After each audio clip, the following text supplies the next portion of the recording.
जैसा कि आप सभी जानते हैं, सच की हमेशा जीत होती है और हमारी एक छोटी सी प्रयास आप तक बड़ी खबर पहुंचाती है। तो स्वागत करते हैं आप सभी का STS न्यूज़ चैनल पर। आगे बढ़ने से पहले आप इस वीडियो को लाइक और चैनल को सब्सक्राइब जरूर कर ले और साथ में बेल आइकन भी प्रेस कर ले। चलिए बढ़ते हैं खबरों की। बता दें, भाजपा अध्यक्ष JP नड्डा ने चुनाव के मद्देनजर अगरतला में पार्टी का घोषणा पत्र जारी किया। इस दौरान उनके साथ त्रिपुरा के CM मानिक साहा मौजूद रहे। इस दौरान नड्डा ने कहा, पार्टी द्वारा किए गए कामों की चर्चा की, साथ ही विपक्ष पर भी निशाना साधा। उन्होंने कहा कि हमने त्रिपुरा को करप्शन और कमीशन मुक्त करने का काम किया है। उन्होंने कहा कि हमने राज्य में गुंडा राज की नीति को खत्म करने का भी काम किया है। जी हां, आपको बता दें कि JP नड्डा एक बार फिर से त्रिपुरा में अपने आप को साबित करने के लिए पहुंच चुकी हैं। और टेलीकॉम कंपनी एयरटेल को दिसंबर तिमाही में जबरदस्त मुनाफा हुआ। मंगलवार को कंपनी की तरफ से जारी तिमाही नतीजों में कहा गया कि एयरटेल का मुनाफा 92% से बढ़कर 1588 करोड़ रुपए रहा है। कंपनी का कुल रेवेन्यू 20% बढ़कर 3508 करोड़ रुपए की दर्ज किया गया। और आपको बता दें कि कंपनी के प्रति यूजर औसत कमाई बढ़कर 193 रुपये तक पहुंच गई है। टेलीकॉम कंपनी वोडाफोन आइडिया को जल्द टेलीकॉम विभाग की तरफ से नोटिस मिल सकता है। नोटिस में कंपनी से दिसंबर तिमाही की लाइसेंस फीस और स्पेक्ट्रम शुल्क के भुगतान की तारीख पूछी जा सकती है। माना जा रहा है कंपनी ने अभी तक दिसंबर तिमाही के शुल्कों का सिर्फ 10% भुगतान किया है। लोकसभा में PM मोदी के भाषण के दौरान उन्होंने जो नीली जैकेट पहन रखी थी उसकी भी खूब चर्चा हुई। जैकेट को बनाने के लिए प्लास्टिक बोतल्स को रिसाइकल किया गया था। जैकेट को बनाने के लिए प्लास्टिक के 28 बोतल्स का इस्तेमाल किया गया। इस जैकेट का मार्क्स प्राइस 2000 रुपये बताया जा रहा है। दरअसल PM मोदी लोकसभा में विपक्ष के सवालों का जवाब देने के लिए भाषण देने के लिए पहुंचे थे। इस दौरान उन्होंने राष्ट्रपति के अभिभाषण पर धन्यवाद भाषण देते हुए विपक्ष को जोरदार जवाब दिया है। नए साल की शुरुआत में भारतीय खेल जगत को हिलाने वाले कुश्ती विवाद पर अभी तक जांच समितियां की रिपोर्ट नहीं आई और इसमें अभी कुछ और वक्त लगेगा। पिछले महीने विनेश फोगाट और बजरंग पुनिया, साक्षी मल्लिक समेत देश के शीर्ष पहलवान ने भारतीय कुश्ती महासंघ के प्रमुख और BJP सांसद बृजभूषण शरण सिंह के खिलाफ यौन शोषण और उत्पीड़न के आरोप लगाए थे और धरने पर बैठे थे, जिसके साथ केंद्रीय खेल मंत्रालय ने 6 सदस्यों वाली एक निगरानी समिति बनाई थी। केंद्रीय खेल और युवा मामलों के मंत्री अनुराग ठाकुर ने गुरुवार 9 फरवरी को संसद में पूछे गए एक सवाल में जवाब बताया कि एक जांच समिति की रिपोर्ट अगले 4 हफ्तों में आएगी।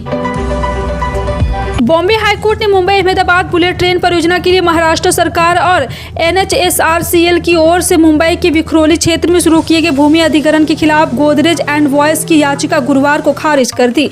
अदालत ने कहा कि मुंबई अहमदाबाद बुलेट ट्रेन इस देश का राष्ट्रीय महत्व और जनहित में एक ड्रीम प्रोजेक्ट है। और आपको बता दें, जस्टिस RD धानुका और न्यायमूर्ति MM सत्यापे की खंडपीठ ने कहा है कि परियोजना अपने आप में अनूठी है। साल 2011 के बाद से 16 लाख से अधिक भारतीयों ने अपनी भारतीय नागरिकता छोड़ी है और केंद्र सरकार ने सरकारी आंकड़ों के हवाले से गुरुवार को राज्यसभा को यह जानकारी दी। इस दौरान उन्होंने क्रमबद्ध तरीके से नागरिकता छोड़ने वाले भारतीयों को हर साल का आंकड़ा पेश किया है। विदेश मंत्री S जयशंकर ने एक सवाल के लिखित जवाब में साल 2011 के बाद से 16 लाख से अधिक भारतीयों ने अपनी भारतीय नागरिकता छोड़ी है, जिसमें पिछले साल 2,25,620 शामिल थे, जो इस अवधि के दौरान सबसे अधिक थे, जबकि 2020 में सबसे कम 85,256 थे। और आपको बता दें कि 2015 में भारतीय नागरिकता छोड़ने वाले भारतीयों की संख्या 1,31,489 थी। महिला कांग्रेस ने गुरुवार को केंद्र सरकार के खिलाफ बेरोजगारी महंगाई के मुद्दे पर दिल्ली के जंतर मंतर पर प्रदर्शन किया। दिल्ली के जंतर मंतर पर महिला कांग्रेस के राष्ट्रीय अध्यक्ष नेट्टा डिसूजा और नेतृत्व में यह विरोध प्रदर्शन किया गया। इस मौके पर नेट्टा डिसूजा ने INS से बातचीत में कहा है कि आज महिला कांग्रेस के सदस्य जो कि देश के विभिन्न कोने से दिल्ली पहुंची है, इस महिला कांग्रेस आक्रोश रैली में हिस्सा लिया। ये मोदी सरकार के खिलाफ प्रदर्शन इसलिए कर रही है क्योंकि पूरे देश में घर का बजट बिगड़ गया है। बजट बिगड़ने के साथ साथ LIC और SBI बैंक में जिन मध्यम वर्ग के लोगों ने निवेश किया वो बहुत डरे हुए हैं। भारत और ऑस्ट्रेलिया के बीच 4 मैचों के टेस्ट सीरीज का पहला मैच नागपुर में खेला जा रहा है। इस मैच में भारत ने शानदार शुरुआत करते हुए कंगारू टीम को बैकफुट पर ढकेल दिया है।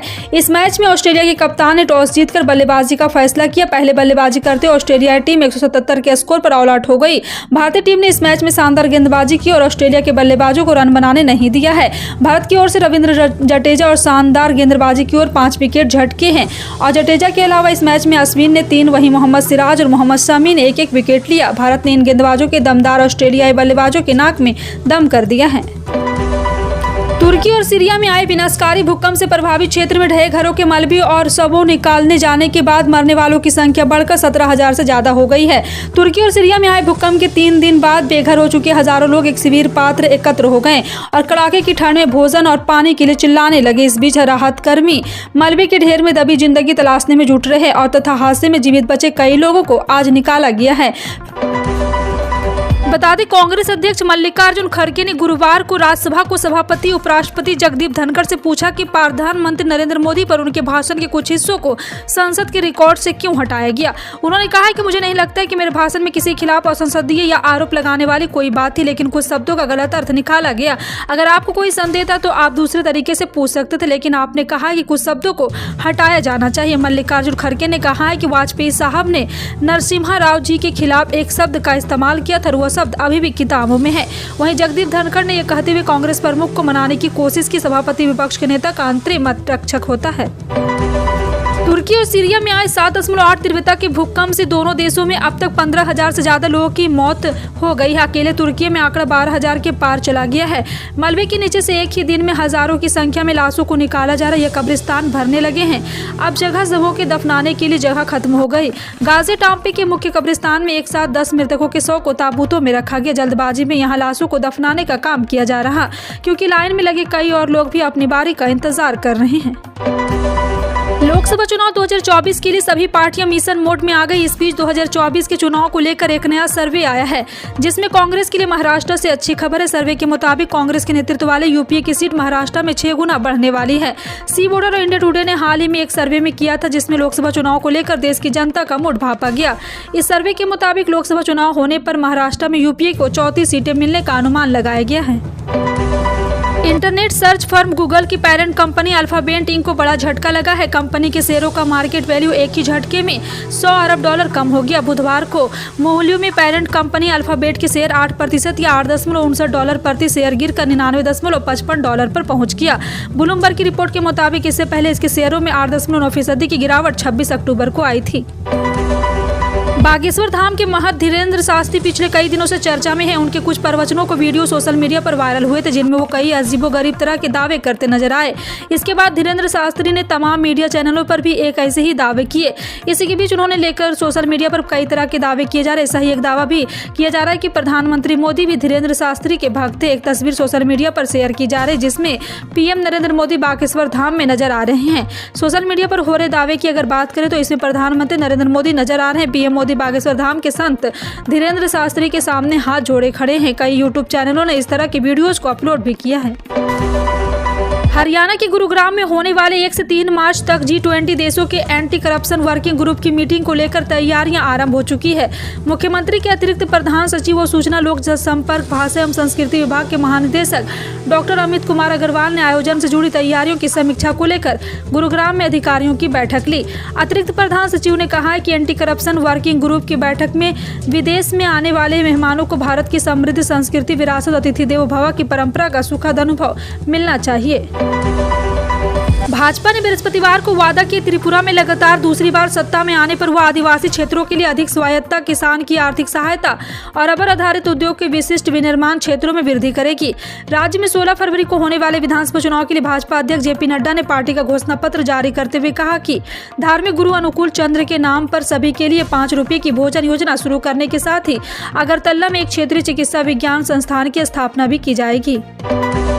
राजस्थान के मुख्यमंत्री अशोक गहलोत शुक्रवार को अगले वित्त वर्ष का बजट पेश करेंगे। चुनावी साल में आ रहा बचत राहत एक बढ़त थीम वाला यह बजट युवाओं और महिलाओं पर केंद्रित होगा। गहलोत ने बृहस्पतिवार को ट्वीट किया कि बचत राहत बढ़त आ रहा है। 10 फरवरी को पूर्वाह्न 11 बजे राजस्थान बजट पेश किया जाएगा। उल्लेखनीय कि गहलोत के पास वित्त विभाग भी है। उनका यह मौजूदा कार्यकाल का 5वां अंतिम बजट होगा। राज्य में इस साल के आखिर में विधानसभा चुनाव होने इससे पहले पूर्व मुख्यमंत्री वसुंधरा राजे 10 बजट पेश कर चुकी है। इस बार मुख्यमंत्री अशोक गहलोत भी पूर्व मुख्यमंत्री वसुंधरा राजे के रिकॉर्ड की बराबरी कर लेंगे। राजस्थान में अशोक गहलोत और वसुंधरा राजे 2 ही नेता ऐसे हैं जिनका राज पिछले 2.5 दशक से कायम है। वसुंधरा राजे 2 बार राजस्थान की सीएम रह चुकी है, जबकि गहलोत 3 बार मुख्यमंत्री बन चुके हैं। भारत भारत में एक दिन में कोरोना संक्रमण के 109 नए मामले आने के बाद देश में अभी तक संक्रमित हुए लोगों की संख्या बढ़कर 4,46,83,48 हो गई। वहीं उपचाराधीन मरीजों की संख्या घटकर 1,781 रह गई। केंद्रीय स्वास्थ्य मंत्रालय की ओर से बृहस्पतिवार सुबह 8 बजे जारी उद्यतन आंकड़ों के अनुसार उत्तर प्रदेश में संक्रमण से एक मरीज की मौत के बाद देश में कोरोना वायरस संक्रमण से अभी तक जान गंवाने वाले लोगों की संख्या बढ़कर 5,30,748 हो गई है। बता दें कि भारतीय अंतरिक्ष अनुसंधान ने भारतीय नौसेना के साथ मिलकर गगनयान के तैयारियों के तहत वाटर सर्वाइकल टेस्ट फैसिलिटी में कर्मिकल मॉड्यूल के अनुप्रति संबंधित शुरुआती परीक्षण किए। अंतरिक्ष एजेंसी ने बताया कि केरल में कोच्चि में नौसेना के WSTF ने परीक्षणों के लिए द्रव्यमान गुरुत्वाकर्षण के केंद्र, बाहरी आयाम और नीचे उतरने पर वास्तविक कर्मीदल मॉड्यूल के बाहरी हिस्से के आधार पर काम करने वाले कर्मीदल मॉड्यूल रिकवरी मॉडल का उपयोग किया गया। यह परीक्षण गगनयान मिशन के लिए कर्मीदल मॉड्यूल पुनर्प्राप्ति अभियान की तैयारी का हिस्सा है। गगनयान मिशन भारत की एजेंसियों को भागीदारी के साथ भारतीय जल में संचालित किया जाएगा। फिलहाल आपका इन सभी खबरों पर क्या कहना है, कमेंट सेक्शन में टाइप करके जरूर बताएं।